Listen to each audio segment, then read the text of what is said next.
નમસ્કાર વાલા ખેડૂત મિત્રો, ખેડૂત હૃદય યુટ્યુબ ચેનલમાંથી હું ખેતીવાડી ગ્રામ સેવક આઈપી ગોહિલ આપ સૌનું હાર્દિક સ્વાગત કરું છું।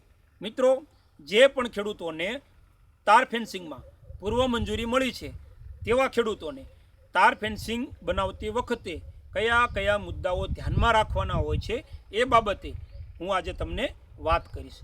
તો સૌથી પહેલાં તો જે પણ ખેડૂતે તાર ફેન્સિંગની પૂર્વ મંજૂરી મળી છે તેવા ખેડૂતોએ અરજીમાં જે સમાવિષ્ટ સર્વે નંબર છે એ જ સર્વે નંબરમાં એટલે કે પોતાની જે હકની જમીન છે એમાં જ તાર ફેન્સિંગ બનાવવાનું રહેશે, અન્યથા લાભ મળવા પાત્ર થશે નહીં। અને આ તાર ફેન્સિંગ તમારે દિવસ 60માં પૂર્ણ કરવાનું હોય છે અને જો વિલંબ થવાની સંભાવના હોય એટલે કે 60 દિવસમાં આ તાર ફેન્સિંગ તમે પૂર્ણ ન કરી શકો તો 60 દિવસ પૂર્ણ થાય તે પહેલાં જિલ્લા ખેતીવાડી અધિકારી શ્રીને તમારે કારણ સહિત અરજી આપવાની હોય છે, જેમાં તમને થોડાક દિવસોમાં છૂટછાટ મળતી હોય છે।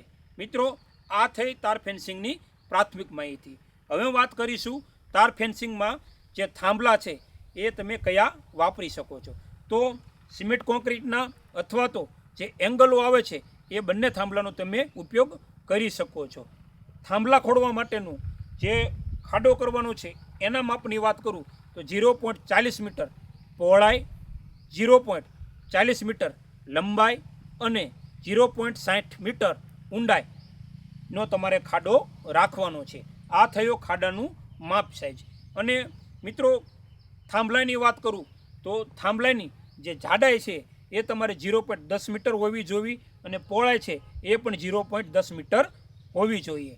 થાંભલાની ઊંચાઈની જે વાત કરું તો એ તમારે 2.50 મીટર એટલે કે 2.5 મીટર રાખવાની હોય છે, એમાં તમને 25% છૂટછાટ હોય છે। ત્યારબાદ મિત્રો, થાંભલાનું બે થાંભલા વચ્ચે જે અંતર છે, દાખલા તરીકે આ થાંભલાથી જે આ થાંભલો છે એ બે વચ્ચેનું અંતર 3 મીટર હોવું જોઈએ, એમાં પણ તમને 25% છૂટછાટ આપવામાં આવતી હોય છે।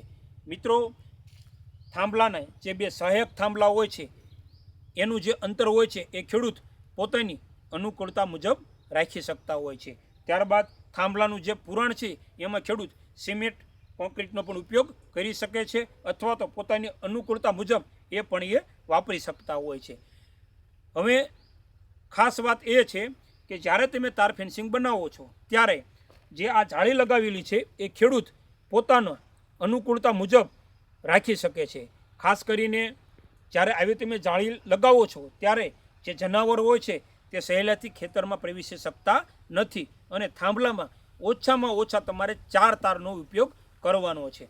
જો 4 તાર તમે રાખશો તો મિત્રો એક પ્રશ્ન એ પણ થશે કે જે બે તાર વચ્ચેનું જે અંતર હોય છે, જગ્યા હોય છે એ તમારે વધી જશે, એટલે સ્પેસ વધુ હોવાથી જનાવર ખેતરમાં પ્રવેશી શકવાની પણ શક્યતાઓ રહેલી છે। એટલે મારા મત મુજબ ઓછામાં ઓછા તમે 6 થી 7 તાર રાખો તો તાર ફેન્સિંગ વધુ મજબૂત થઈ શકે છે।